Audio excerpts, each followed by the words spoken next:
காங்கிரஸ் கட்சிக்குள்ள சில பேருக்கு அந்த மாதிரி ஒரு ஆசை இருக்கு. ஆனால் அவங்க கமிட்டியெல்லாம் போட்டு திமுகவுடைய பேச்சுவார்த்தை ஆரம்பிச்ச பிறகு பிரவீன் சக்கரவர்த்தி பேசிட்டு போன பிறகு திமுகவுக்கே கொஞ்சம் ஒரு அதிர்ச்சியா இருக்கு. திமுக அதிக இடங்கள் வாங்குவது, அதிகாரத்தில் பங்கு பெறுவது, அந்த காங்கிரஸோட மேலிட பார்வையாளர் கூட மறுபடியும் பேசியிருக்காரு. இந்த மாதிரி அதிகாரத்தில் பங்கு என்ற விஷயங்களை மறுபடியும் பேசியிருக்காரு. ஆனா அதுல என்னன்னு பாத்தீங்கன்னா அவங்களுக்கு என்னன்னா இந்த மாதிரியான ஒரு பேசுறது மூலமாக திமுக ஒரு சங்கடப்படுத்தணும் அப்படின்ற மாதிரியான எண்ணம் இருக்கிறதோட அவங்களுக்கு எங்களுக்கு ஒரு ஆப்ஷன் இருக்கு, எங்களுக்கு விஜய்ன்ற ஒரு ஆப்ஷன் இருக்குன்றத மறுபடியும் ஞாபகப்படுத்துறாங்க திமுக. காங்கிரஸ் திமுகவும் கிட்டத்தட்ட ஒரு ரொம்ப நெருங்கிய தோழமை கட்சிகளாக அறியப்படுற சூழல்ல இந்த மாதிரியான விஷயங்கள் வந்தா அது ஒரு ஒரு அன்கம்ஃபர்டபுளான ஒரு பொசிஷனை உண்டாக்கும். அது தேவையில்லை அப்படின்னு திமுக நினைக்கிறாங்க. காங்கிரஸ்ல சில பேருக்கு தேரை இழுத்து தெருவில் விடணும்னு நினைக்கிறாங்க. சில பேர் அந்த மாதிரி நினைக்கிறவங்க என்ன பண்றாங்க, சரி இது மாதிரி ஏதாவது ஒரு விஜயோட சேர்ந்தா பெட்டர்ன்ற மாதிரியான விஷயத்தை திருப்பி அதுல பிரியங்காவுக்கு ஆசை இருக்கு, ஆனா ராகுல் எதிர்க்கிறாரு அப்படின்னு அவங்களுக்குள்ளேயே பிரியங்காவுக்கும் ராகுலுக்குள்ளேயே பிரிய உண்டாக்குறாங்க. 41 பேர் இறந்து போகும்போது ராகுல் போன் பண்ணது உண்மைதான், ஐ ஸ்டாண்ட் பை யூன்னு சொல்றது உண்மைதான். என்ன இதை அரசியல் ரீதியா எடுத்துக்கலாமா? அதாவது லாட்டரி சீட் நடத்துறவங்களுக்கு அரசியலை பத்தி என்ன சார் தெரியும்? அவர் ஸ்ட்ராட்டஜிஸ்ன்னு சொல்லிக்கிறாரு. ஒருத்தர் ஒரு தூக்கம் வந்துச்சு உங்க வீட்டுல, நான் உங்க வீட்டுக்கு கவலைப்படாதப்பா, நாங்கெல்லாம் இருக்கோம்பா, பாத்துக்கிறோம்பா அப்படின்னு சொல்றது இயல்பான ஒரு விஷயம். விஜய முதலமைச்சராக ஏற்றுக்கணும் தான் கூட்டணின்னு தாவேக்கால திருப்பி சொல்லிட்டு இருக்காங்கல்ல. நாங்க தான் கூட்டணிக்கு தலைமை, எங்களை முதல்வராக ஏற்றுக்கணும் விஜய் தரப்பு சொல்றாங்க. ரெண்டாவது எங்களுக்கும் திமுகவுக்கும் போட்டின்னு சொல்லிட்டு களத்துல அதிமுக இல்லைன்னு ஒரு விஷயத்தை வேற அவங்க தாவேக்கா சொல்றாங்கல்ல. இல்ல சிபிஐ வைத்து இதுல கேம் விளையாடுறதுக்கு இதுல ஒரு ஊழல் வழக்கு கிடையாது. ஆனா இதை வச்சு என்ன சங்கடம் பண்ண முடியும்னா, அந்த கட்சிக்காரங்க சரியா மேனேஜ் பண்ணல, அதனாலதான் அந்த கட்சி தான் பொறுப்பு இந்த மரணத்துக்கு அப்படின்னு ஒரு ரிப்போர்ட்டை சிபிஐ கொடுத்துட்டா என்ன பண்றது? அந்த பயம் விஜய்க்கு இருக்கலாம்.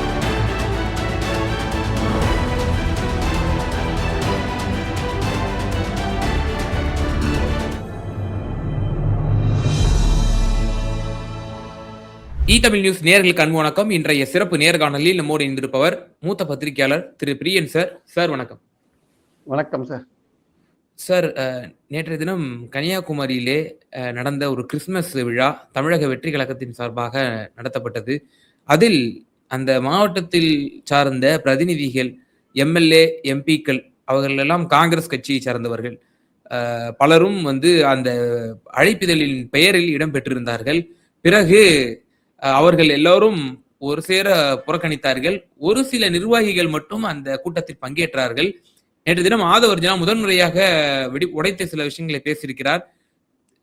ராகுல் காந்தி அவர்கள் இந்த கரூர் ஸ்டாம்பீட் நடந்த அந்த நைட்டு எங்க தலைவர்கிட்ட பேசினாரு, ஸ்டாலின் அப்படியே மிரண்டுட்டாரு, ராகுல் காந்தி எதுக்கு இவருக்கு போன் பண்ணி பேசுறாரு அப்படின்னு சொல்லி. அப்ப ராகுல் காந்தி அவர்கள் எங்களிடம் சொன்ன வார்த்தை என்பது, டோன்ட் வரி பிரதர், நாங்க உங்களோட இருக்கிறோம் அப்படின்ற மாதிரி ராகுல் காந்தி அவர்கள் விஜய் அவர்களிடம் சொன்னதாக ஆதவர்ஜுனா அவர்கள் சொல்லியிருக்கிறாரு. இதுவும் காங்கிரஸ் சில நிர்வாகிகளும் இருக்கிறாங்க. சோ இப்ப இன்னும் அந்த டாக் இருக்கா சார், டிவிகே காங்கிரஸ் கூட்டணிங்கிற அந்த டாக்? இல்ல, அந்த மாதிரியான ஆசை சில பேருக்கு இருக்குன்றதுல மறுக்கிறதுக்கு இல்லை சார். அது மாதிரி காங்கிரஸ் கட்சிக்குள்ள சில பேருக்கு அந்த மாதிரி ஒரு ஆசை இருக்கு. ஆனால் அவங்க கமிட்டியெல்லாம் போட்டு திமுகவுடைய பேச்சுவார்த்தை ஆரம்பிச்ச பிறகு பிரவீன் சக்கரவர்த்தி பேசிட்டு போன பிறகு திமுகவுக்கே கொஞ்சம் ஒரு அதிர்ச்சியா இருந்தது. என்ன இதெல்லாம் கமிட்டி போட்ட பிறகு அவர் போய் பேசிட்டு இருக்காருன்ட்டு. அப்புறம் மேலிடத்துல இருந்து என்ன கிளாரிஃபை பண்ணாங்கன்னா, அது அவரோட விசிட்டுக்கும் இதுக்கும் நம்ம கூட்டணிக்கு எந்த சம்மந்தமும் கிடையாதுன்ற மாதிரி திமுகவுக்கு தரப்புக்கு சொல்லப்பட்டது.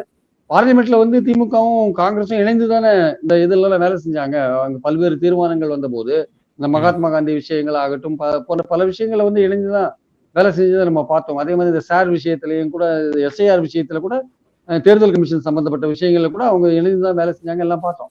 ஸோ அந்த பாராளுமன்ற இந்தியா கூட்டணி அளவுல திமுக காங்கிரஸ் நெருக்கம் அப்படியே தான் இருக்கு. அதுல எந்த விதமான மாற்றமும் கிடையாது. ஆனா இங்க அந்த மாதிரி ஒரு சில பேருக்கு என்னன்னா, இங்க திமுக அதிக இடங்கள் வாங்குவது, அதிகாரத்தில் பங்கு பெறுவது, அந்த காங்கிரஸோட மேலிட பார்வையாளர் கூட மறுபடியும் பேசியிருக்காரு. இந்த மாதிரி அதிகாரத்தில் பங்கு என்ற விஷயங்களை மறுபடியும் பேசியிருக்காரு. ஆனா அதுல என்னன்னு பாத்தீங்கன்னா அவங்களுக்கு என்னன்னா இந்த மாதிரியான ஒரு பேசுறது மூலமாக திமுக ஒரு சங்கடப்படுத்தணும் அப்படின்ற மாதிரியான எண்ணம் இருக்கிறதோட அவங்களுக்கு எங்களுக்கு ஒரு ஆப்ஷன் இருக்கு, எங்களுக்கு விஜய்ன்ற ஒரு ஆப்ஷன் இருக்குன்றத மறுபடியும் ஞாபகப்படுத்துறாங்க திமுகவுக்கு. அது தெரிஞ்ச விஷயம் தான், ஒன்றும் பெரிய விஷயம் இல்லை.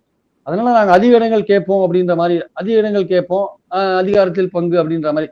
அதிகாரத்தில் பங்குன்றது தேர்தலுக்கு அப்புறம் யார் யார் எந்தெந்த இடங்கள் பெறுகிறார்களோ அதை வச்சுதான் முடிவு பண்ண முடியுமே தவிர, தேர்தலுக்கு முன்னாடியே கூட்டணி ஆட்சி அதிகாரத்தில் பங்குன்ற விஷயத்துக்கு திமுக ஒருபோதும் ஒப்புக்கொள்ளாது. உள்ள எலெக்ஷனுக்கு அப்புறம் ஏதாவது கொஞ்சம் இழுபறி நிலைமை வந்தா அப்போ கூட்டணி கட்சிகளை கூப்பிட வேண்டியிருக்குமே தவிர, அதுக்கு முன்னாடி அந்த அவசியம் எதுவும் வராது, சொல்ல வேண்டிய அவசியம் எதுவும் வராது. திமுக அதுக்கு ஒப்புக்கொள்ளவும் கொள்ளாது ஆக்சுவலா. ஆனால் அதிக இடங்கள் கொடுப்பதை பத்தி திமுக யோசிப்பாங்க. போன வாட்டி 25 இடங்கள் கொடுத்து 18 இடங்கள் வின் பண்ணாங்க. அதிகமான இடங்கள் கொடுத்தா அந்த இடங்கள்ல அதிமுக வின் பண்றதுக்கான வாய்ப்புகள் இருக்கு. ஸ்ட்ரைக்கிங் ரேட்னு ஒண்ணு இருக்குல்ல. ஸோ அந்த ஸ்ட்ரைக்கிங் ரேட்டுக்கு ஏற்றபடி தான் கொடுக்கறதுக்கான வாய்ப்புகள் இருக்கு. அதனால வந்து 25 இடங்களுக்கு பதிலாக 30 இடங்கள் கூட கொடுக்கலாம். திமுகவுக்கு என்னன்னா, இந்த கடைசி நேரத்துல ஓபிஎஸ் மாதிரி ஆட்கள் வந்தாங்கன்னா என்ன பண்றது? அந்த மாதிரி ஒரு விஷயம் இருக்கு. ஆஹ் தினகரன் மாதிரி ஆட்கள் வந்தாங்க என்ன பண்றது? அவங்களுக்கு இடங்கள் கொடுக்கணும். ஏற்கனவே கமலஹாசன் உள்ள இருக்காரு. ஸோ இதெல்லாம் பார்த்து தான் அவங்க முடிவு பண்ணுவாங்க. அதனாலதான் திமுக தரப்புல வந்து ரொம்ப ரொம்ப ரொம்ப யோசிச்சுட்டு இருக்காங்க. இதை பத்தி எல்லாம் வெளியில யாருமே பேசுறது இல்ல. ரொம்ப சீக்கிரட்டா அவங்களுக்குள்ள ஒரு பேச்சுவார்த்தைகள் போயிட்டு இருக்கு. அவங்க தலைமைக்குள்ள பேச்சுவார்த்தைகள் போயிட்டு இருக்கே தவிர அவங்க வந்து இன்னும் வெளிப்படையா யாருமே இது ஒரு ஹிண்ட் கூட கொடுக்கல. எப்படி அந்த டிஸ்ட்ரிபியூஷன் வரும் அப்படின்றதுல ஒரு ஹிண்ட் கூட கொடுக்கல. ஜனவரி 15க்கு அப்புறம் பாத்துக்கலாம் தான் ஸ்டாலின் எல்லாருக்குமே சொல்லிட்டாரு ஆக்சுவலா வந்து. ஆனா இவங்களுக்கு என்ன, அந்த காங்கிரஸுக்கு வந்து சில பேருக்கு இந்த மாதிரியான ஒரு அல்ப ஆசை இருக்கு. அதாவது அதாவது எந்த விதமான ஒரு ஓட் பேங்க்கும் என்னன்னு தெரியாம இருக்கிற ஒரு கட்சியோட நம்ம போய் சேரணும்னு சில பேர் நினைக்கும் போது, அதுல காங்கிரஸ்ல இருக்கிற ஒரு சிதம்பரம் மாதிரி ஆட்களே என்னங்க இது மாதிரிலாம் பேசுறீங்க அப்படின்ற மாதிரி அவங்களே கேட்கறாங்க காங்கிரஸ்காரர். இதெல்லாம் இது மாதிரிலாம் நினைக்கிறது தப்பு. நம்ம 3 தேர்தல வெற்றியை பார்த்துட்டு இருக்கோம். ஆல் இண்டியா லெவல்ல நெருக்கமா பணியாற்றிட்டு இருக்கோம். நம்ம எதுக்கு இப்ப அங்க போனோம்? நமக்கான வாய்ப்புகள் திமுக அணியில இருக்கு. இடங்கள் கேட்பது நம்ம உரிமை. அது கொடுப்பது கொடுப்பாது பேச்சுவார்த்தையில தீர்மானிச்சுக்கலாம். அதுக்கு நம்ம விஜய்கிட்ட போய் என்ன பண்ண போறோம்? தமிழ்நாட்டிலேயே அவருக்கு என்ன ஓட் பேங்க் இருக்குன்னு தெரியாது. கேரளால அவருக்கு என்ன ஓட் பேங்க் இருக்குன்னு யாருக்கு தெரியும்? கேரளாக்காக வந்து விஜயோட கூட்டணி சேர முடியுமா? அது புதுச்சேரிக்காக விஜயோட கூட்டணி சேர முடியுமா? தமிழ்நாட்டுல ஒரு கூட்டணின்னா புதுச்சேரிக்கும் அதே தான் அப்ளை ஆகும். கேரளாக்கு தனியா அப்ளை ஆகணும். சில பேர் சொல்லுவாங்க கம்யூனிஸ்டும் காங்கிரஸும் எதிர்க்க நிக்கலையா அப்படின்னு கேட்பாங்க. பட் அது வந்து அந்த மாதிரிலாம் தான் அது தவறான ஒரு சிக்னலை கொடுக்கும். இதுவரையும் வந்து காங்கிரஸ் திமுகவும் கிட்டத்தட்ட ஒரு ரொம்ப நெருங்கிய தோழமை கட்சிகளாக அறியப்படுற சூழல்ல இந்த மாதிரியான விஷயங்கள் வந்தா அது வந்து ஒரு ஒரு ஒரு ஒரு அன்கம்ஃபர்டபுளான ஒரு பொசிஷனை உண்டாக்கும். அது தேவையில்லை அப்படின்னு திமுக நினைக்கிறாங்க. காங்கிரஸ்ல சில பேருக்கு வந்து தேரை இழுத்து தெருவில் விடணும்னு நினைக்கிறாங்க சில பேர். அந்த மாதிரி நினைக்கிறவங்க என்ன பண்றாங்க? சரி இது மாதிரி ஏதாவது ஒரு விஜயோட சேர்ந்தா பெட்டர்ன்ற மாதிரியான விஷயத்த திருப்பி திருப்பி அதுல வந்து பிரியங்காவுக்கு வந்து ஆசை இருக்கு. ஆனா வந்து ராகுல் எதிர்க்கிறாரு அப்படின்னு அவங்களுக்குள்ளேயே பிரியங்காவுக்கும் ராகுலுக்குள்ளேயே பிரிய உண்டாக்குறாங்க. அது இங்க இருக்கிற காங்கிரஸ்காரங்க. அவங்க அவங்க கிட்ட இவங்க பேசியிருப்பாங்களே சந்தேகமா இருக்கும் முதல்ல பெரும்பாலும்.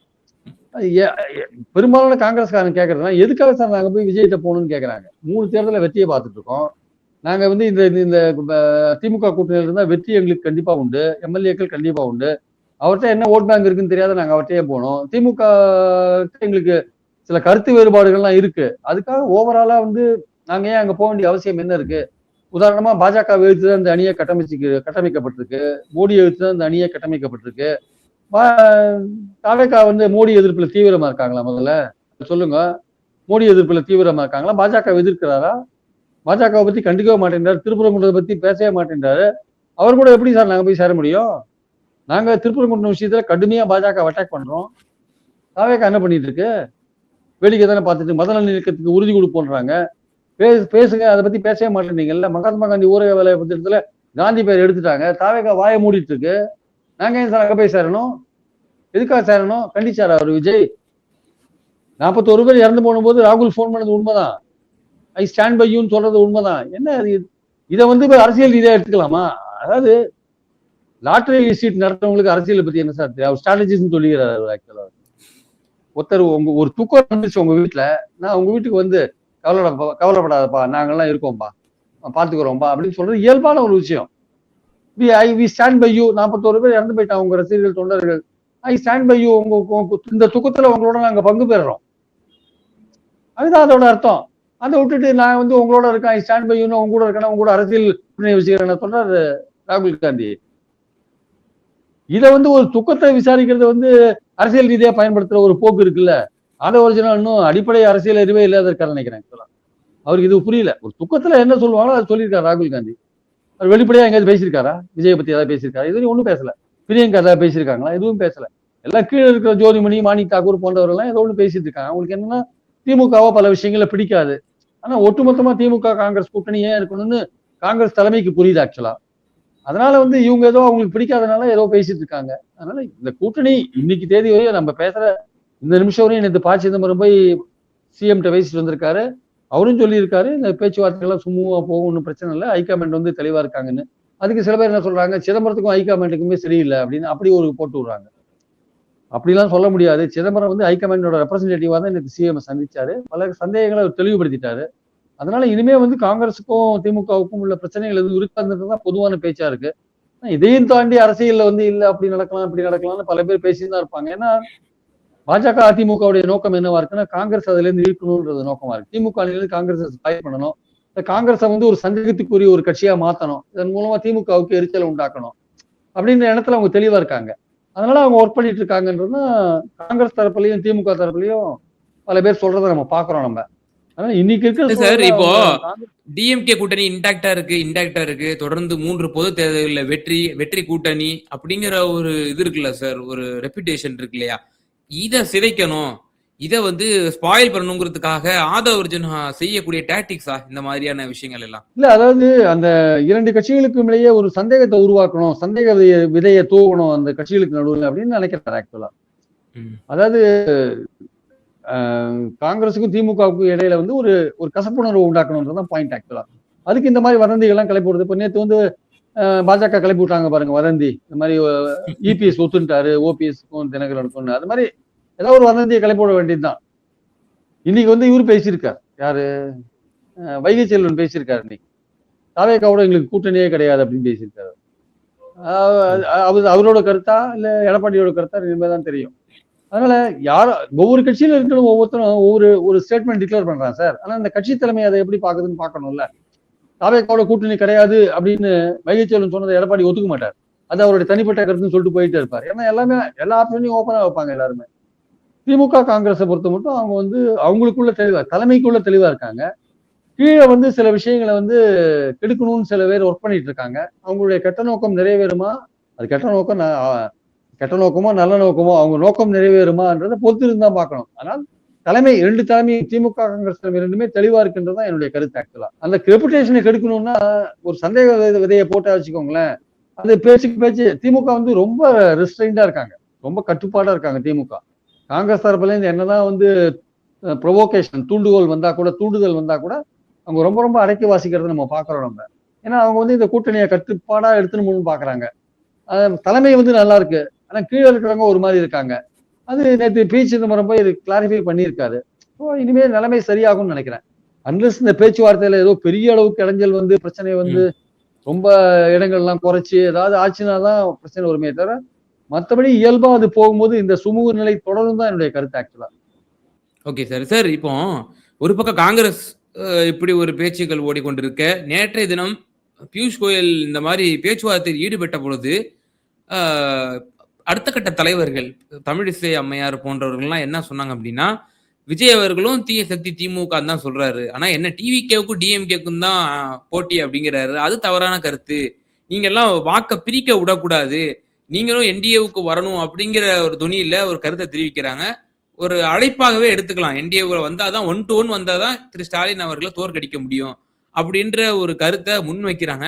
இப்போ பிஜேபியும் விரும்புதா தமிழக வெற்றி கழகம் நம்ம எதிர்கட்சியாக இருக்கக்கூடிய அதிமுக பாஜக கூட்டணியில் வந்தால் நம்ம 1 to 1ல ஸ்டாலினை தோற்கடிக்கலாம் அப்படிங்கிற ஒரு கணக்கு வச்சிருக்காங்களா அவங்களுமே?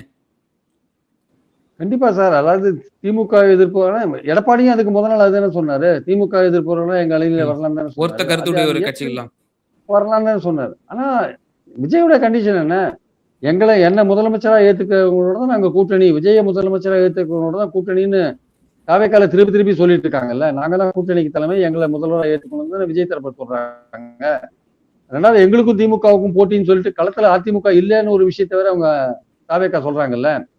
அதனால தமிழிசை போன்றவர்களுக்கு எல்லாம் என்ன பிரச்சனைன்னா வந்து, அதாவது விஜய் வந்து எத்தனை முறையும் மறுத்தாலுமே கூட திருப்பி மதியாதார் தலைவாசல் மிதிக்க வேண்டாம்னு ஒரு பழமொழி தமிழ்ல இருக்கு. ஆனா இவங்களுக்கு இந்த தமிழ் இசைக்கு அந்த தமிழ் பழமொழி தெரியுதா இல்லையான்னு எனக்கு தெரியல. எனக்கு ஆனா அவங்க ஒண்ணு இவங்களை விமர்சிக்கல, பாஜகவை கடுமையா விமர்சிக்கலன்ற ஒரு பாயிண்ட் இருக்கு விஜய் பக்கத்துல இருந்து. ஆனால் அவர் கூட்டணிக்கு வருவாரா, பாஜக இருக்கிற இடத்துல கூட்டணிக்கு வருவாரான்னா அவர் கண்டிப்பா பாஜக இருக்கிற இடத்துல கூட்டணிக்கு போற அந்த தவறை செய்ய மாட்டார் உறுதியா நம்புறேன். கொள்கை எதிரின்னு சொல்லிட்டு நிச்சயமா அங்க போறதுக்கான வாய்ப்பே கிடையாது. ஆனா அதை விமர்சிக்கிறத வேணா குறைச்சுப்பாரே தவிர அதோட கூட்டணி சேர்ற அளவுக்கு அவர் போக மாட்டார் என்பது என்னுடைய கருத்து. அதிமுகவோட போறாருன்னா பாஜக அதிமுக விட்டு வந்தா போவார், அது அதிமுக விட்டு வர மாதிரி தெரியல. இனிமேதான் விட்டு வரதுக்கான வாய்ப்பு எல்லாம் ரொம்ப குறைஞ்சு போச்சுன்றதான் என்னுடைய கருத்து. ஏன்னா இன்னைக்கு நான் சொன்ன மாதிரி வைகை செல்வன் தாவேக்காவோட எங்களுக்கு கூட்டணி கிடையாதுன்னு சொல்லிட்டார். அதை எடப்பாடி என்ன சொல்லுவார் பொறுத்து இருந்தான் பார்க்கணும். அதனால வந்து பாயிண்ட் என்னன்னா வந்து தமிழிசை வந்து அவங்களுக்கு ஒரு ஆசை இருக்கு, அதிமுகவுக்கு ஒரு ஆசை இருக்கு. ஆனா விஜய்க்கு அந்த ஆசை இல்லை. எடப்பாடி முதல்வராக்கிறதுக்கு நாங்க கட்சி ஆரம்பிச்சோமான்னு கேக்குறாங்கல்ல அவங்க. நாங்க எடப்பாடி முதல்வராக்கிறதுக்காக கட்சி ஆரம்பிச்சோம். நாங்க எங்க கட்சியை வளர்க்கறதுக்கு தாங்க நாங்க இருக்கோம். எங்க விஜய முதல்வராக்கிறதுக்கு தான் நாங்க இருக்கோம். ஆறாரோ இல்லையோ, வெற்றி பெறாரோ இல்லையோ, ஓட்டு வாங்குறாரோ இல்லையோ, அது வேற விஷயம்.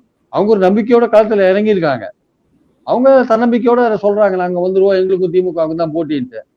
நீங்க வேணா உங்களுக்கு ஆசை இருக்கலாம், பட் அந்த ஆசைக்கெல்லாம் வந்து விஜய் வந்து இது அவர் விட்டு கொடுத்துட்டு வரணும்னு ஒன்றும் அவசியம் கிடையாது இல்ல. அதனால வந்து இன்னைக்கு தேதி வரையும் விஜய் அந்த மாதிரியான எண்ணத்துல எதுவும் இருக்கிற மாதிரி தெரியல. பாஜகவுக்கு கூட்டணி, பாஜகவோட கூட்டணி சேர்ற மாதிரி ஐடியா எதுவும் இருக்கிற மாதிரி தெரியல.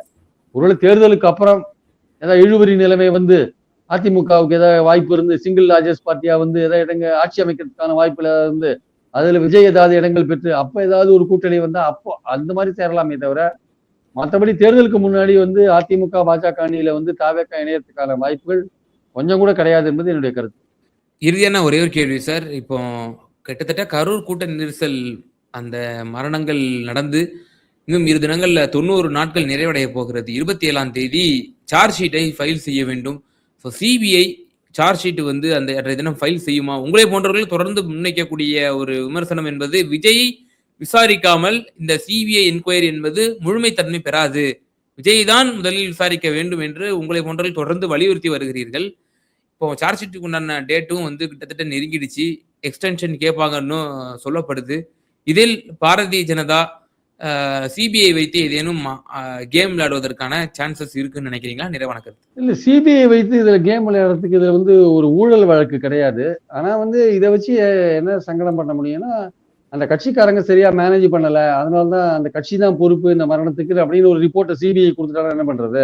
அந்த பயம் வந்து விஜய்க்கு இருக்கலாம். ஆனா அதுக்காக வந்து ஒரேடியா வந்து பாஜக மிரட்டலுக்கெல்லாம் ஒரு பயப்பட வேண்டிய அவசியம் இல்லைன்றது என்னுடைய கருத்து. சிபிஐ வச்சுட்டு மிரட்டுறது, இந்த விஷயங்களை மிரட்டுறது, ஆனா சிபிஐ விஜயை விசாரிக்காம சார்ஜ் ஷீட் ஃபைல் பண்றதெல்லாம் அப்படி சிபிஐ பண்ணாங்கன்னா அது வந்து ஒரு தவறான ஒரு அணுகுமுறை. அது வந்து விஜய் வந்து ஒரு ப்ளீஸ் பண்றதுக்காக, விஜய் வந்து இது மாதிரிலாம் பண்ணா விஜய் நம்ம கூட்டணிக்கு வந்துருவாருன்னு நினைச்சு பண்ணாங்கன்னா, அது அந்த முயற்சியிலெல்லாம் வந்து பாஜக தோல்வியடைவாங்கன்னு என்னுடைய கருத்து. அதெல்லாம் வந்து அவங்க நினைக்கிறது நடக்காது என்பது என்னுடைய கருத்து. ஏன்னா விஜய் பாஜகவோட வந்தாருன்னா விஜயோட எதிர்காலம் காலி. விஜயோட எதிர்காலம் காலி, அவ்வளவுதான். அதோட முடிஞ்சு போச்சு. அதான் நேற்று வந்து பியூஷ் கோயல் பேசும்போது சொல்லியிருக்காரு, மையக்குழு கூட்டத்துல, பாஜக மையக்குழு கூட்டத்துல, விஜய் ரொம்ப அட்டாக் பண்ணாதீங்க, அவர் தனியாவே இருக்கட்டும், அப்பதான் திமுக ஓட்ட பிரிப்பார் அப்படின்னு. அதனால வந்து விஜய் தனியா இருக்கிறதா அவங்க விரும்புவாங்க பாஜக. அதனால தனியா இருந்துட்டு போட்டோம், திமுக ஓட்ட பிரிக்கணும்னு நினைப்பாங்க அவங்க ஆக்சுவலா. அதனால பாயிண்ட் என்னன்னா வந்து இந்த கூட்டணி போன்ற சிபிஐ வைத்து கொண்டு விஜய் வந்து பயமுறுத்துற அளவுக்கு இந்த விஷயம் வந்து அவர் அஃபெக்ட் பண்ற அளவுக்கு, அரசியல் ரீதியா அவர் அஃபெக்ட் பண்ற அளவுக்கு ஒண்ணு இல்லைன்னு என்னுடைய கருத்து. ஆனால் அதுக்கு இந்த விஜயை விசாரிக்காம சார்ஜ் ஷீட் ஃபைல் பண்ணாங்கன்னா அது வந்து சரியான ஒரு விசாரணை கிடையாது என்பது என் கருத்து. சும்மா சார், பல்வேறு விவகாரங்கள்ல எங்க நேயர்களுக்கு ரொம்ப தெளிவா உங்களோட கருத்துக்களை பகிர்ந்தீங்க. மிகுந்த நன்றிகள் சார். தேங்க்யூ.